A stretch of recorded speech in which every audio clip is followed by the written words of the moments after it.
Bienvenue sur Africa 24 dans cette nouvelle édition de l'Africa Tonight. Voici les titres de l'actualité.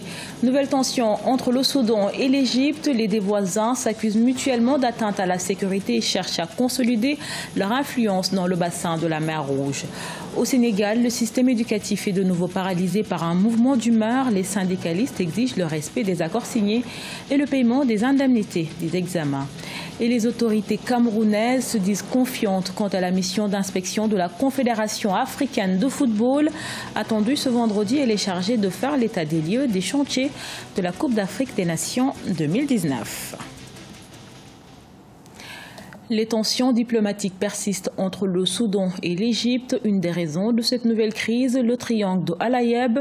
Cette zone bordant la mer Rouge gérée par l'Égypte n'est pas la seule cause. Depuis 2 ans, les deux pays cherchent activement à consolider leurs relations avec des alliés dans la Corne de l'Afrique comme ailleurs. Ashley Duprat. Entre l'Égypte et le Soudan, les relations diplomatiques sont au plus bas. S'il est encore trop tôt pour parler de crise diplomatique, les deux nations, malgré leur objectif commun qui est de consolider leur influence dans la Corne de l'Afrique, et notamment dans le bassin de la mer Rouge, s'accusent mutuellement d'atteinte à la sécurité. Des discordes dont les origines se trouvent dans le triangle d'Al-Ayeb, portion de terre bordant la mer Rouge, située aux frontières égypto-soudanaises. Al-Ayeb est soudanais et nous ne ferons pas de concessions. Khartoum portera l'affaire devant le Conseil de sécurité de l'ONU si l'Égypte refuse un règlement par la négociation. Malgré les nombreuses menaces de porter l'affaire au Conseil de sécurité de l'ONU venant des deux parties, la discorde n'est pas nouvelle. Il faut dire que ce territoire, qui est géré administrativement aujourd'hui par l'Égypte, fut autrefois conjointement administré par l'Égypte et le Soudan jusqu'à 1992, année durant laquelle les résidents soudanais furent chassés par les forces égyptiennes suite à la décision de Khartoum d'accorder des droits à une compagnie pétrolière étrangère. Dernier acte signant la discorde, la cession du Soudan à la Turquie d'une zone afin d'y ériger une base militaire. L'acte de cession d'une partie de la zone contestée par le Soudan constitue en clair une déclaration de guerre. C'est un casus belli, ce qu'on appelle en relation internationale. Le Soudan, conformément aux règles de la droit international, aurait dû s'abstenir de procéder à des actes de souveraineté sur cette région en entamant la résolution définitive de la souveraineté de l'un ou l'autre des deux pays sur la zone. Autre foyer de tension entre les deux pays, la question du partage des eaux du Nil entre les deux nations et l'Éthiopie. L'Éthiopie qui désire construire un barrage sur les bords du canal, et ce malgré les tentatives égyptiennes d'une médiation avec des experts internationaux. Nouvelle paralysée dans le système éducatif au Sénégal. Les syndicats des enseignants ont débrayé ce mardi 9 janvier et entamé une grève depuis ce mercredi 10 janvier. Au menu des revendications, le respect des accords signés et le paiement des indemnités des examens. Reportage de notre correspondant El Hadji. L'année scolaire 2017-2018 est partie pour être perturbée. Plusieurs syndicats de l'enseignement supérieur ainsi que le moyen secondaire ont déposé un préavis de grève. La coordination syndicale autonome de l'enseignement supérieur de l'université Cheikh Anta Diop de Dakar a décidé de suspendre les enseignements jusqu'au paiement effectif des salaires de tout le personnel. Mais vous voyez, jusqu'à ce jour, il y a des salaires qui ne sont pas encore tombés. Et c'est un problème parce que tout le monde sait qu'à l'université, surtout à Cheikh Anta Diop de Dakar, avec les effectifs que nous avons qui dépassent tout entendement, c'est difficile de travailler. Là, c'est une université où on n'aurait jamais travaillé. Je dis aux gens souvent qu'on travaille à l'UCAD 13 mois sur 12. Pour des gens comme ça qui travaillent, qui se tuent à la tâche, ils aiment leur pays. Mais ces gens-là, il y a un minimum envers eux. C'est quoi? Tous les syndicats, vous l'avez vu, ont déposé presque un préavis de grève. Le cadre unitaire syndical des enseignants du moyen secondaire, de son côté, décrète une grève totale ce jeudi 11 janvier sur toute l'étendue du territoire. Ils annoncent déjà une marche nationale dans les jours à venir. Ils exigent le respect des accords, notamment l'alignement de l'indemnité de logement, le dégel du prêt DMC, l'arrêt et la restitution des ponctions et le paiement intégral des indemnités du BAC et du BFM. Le BFM, ça y est, c'est réglé. Maintenant, pour le BAC, c'est vrai qu'il y a du retard comme chaque année, mais on n'est pas resté une seule année où ces indemnités n'ont pas été payées. Donc il est clair que ces indemnités dues seront payées par l'État du Sénégal. Si vous prenez la plateforme dont il est question, sur les 33 points, les 28 ont effectivement été pris en charge. 3 sont en cours de traitement, 2 n'ont pas été pris en charge parce que liées au système de rémunération.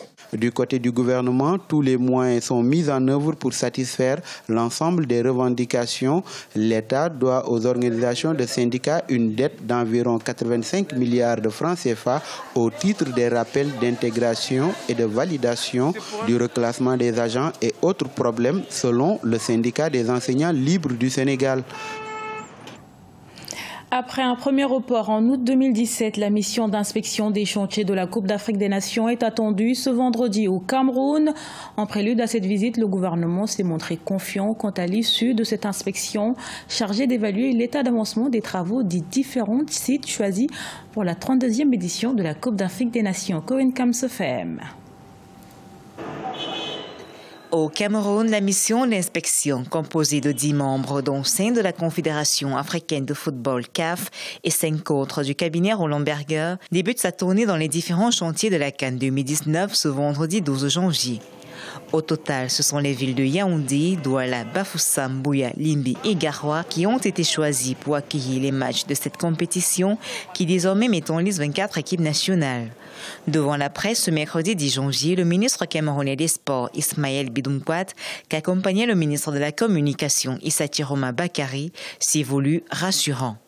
La réunion du 9 janvier 2018, qui a rassemblé tous les responsables des bureaux d'études et des chefs d'entreprise adjudicataires des marchés de la CAN Total Cameroun 2019 en activité dans les différents sites, a permis la mise au point de toutes les dispositions à respecter conformément aux récentes suggestions précisées par la CAF dans ses dernières correspondances. Au cours de cette visite, la mission devra évaluer, outre les sites sportifs identifiés, le niveau d'avancement de la construction et de la réhabilitation des infrastructures hôtelières, hospitalières, aéroportuaires, des infrastructures en eau, électricité et télécommunications. Concernant nos 2 plus grands chantiers, à savoir le stade de Japoma de 50 000 places et celui de Lembe de 60 000 places, les travaux se déroulent de manière satisfaisante. Concernant notamment le stade de Lembe, une deuxième cargaison du matériel préfabriqué en Italie, comprenant 263 conteneurs, a déjà été acheminé sur le site et réparti comme suit. 78 conteneurs pour les poteaux, 91 pour les poutres et 62 pour les dalles. Cette première visite d'inspection intervient après que plusieurs malentendus aient, pendant quelques semaines, opposé les responsables de la CAF aux autorités camerounaises en charge du football. Désormais, l'heure est à la mutualisation des efforts pour faire de cette 32e édition de la CAN une véritable fête sportive, comme l'a souligné le ministre Bidoumpouat. Pour le Cameroun, tenant du titre et 5 fois champion d'Afrique, ce sera la 2e fois en 45 ans d'assurer l'organisation de la CAN.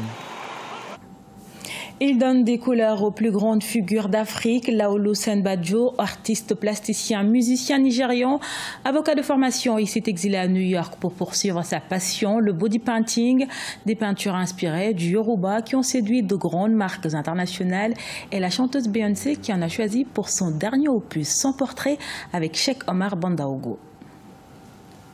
Après 5 ans de pratique du métier d'avocat, Laolu Senbadjo quitte le Nigeria en 2013 pour les États-Unis.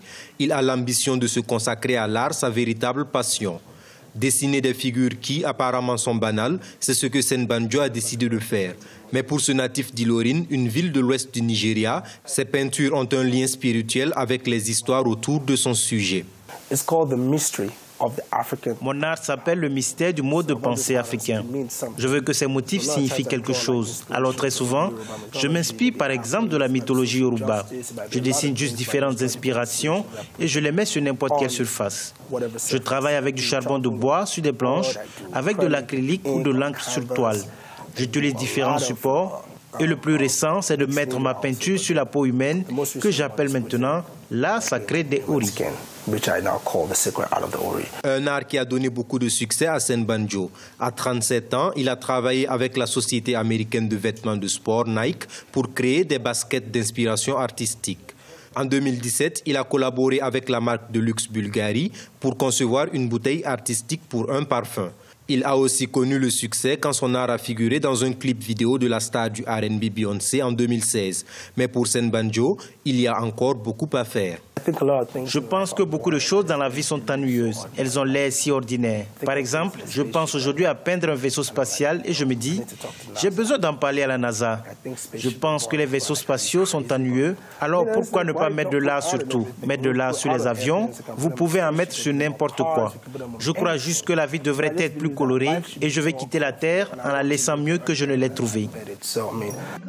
Aussi artiste musicien, son art figure en grande partie dans les vidéos de ses chansons. Il affirme qu'il a dû lutter pour devenir un artiste à Brooklyn. Aujourd'hui, il est amené à faire des conférences TED pour motiver la jeune génération. Ce journal a été réalisé par l'ensemble de la rédaction. Merci pour votre fidélité. Dans un instant, une nouvelle édition de l'actualité sur Africa 24.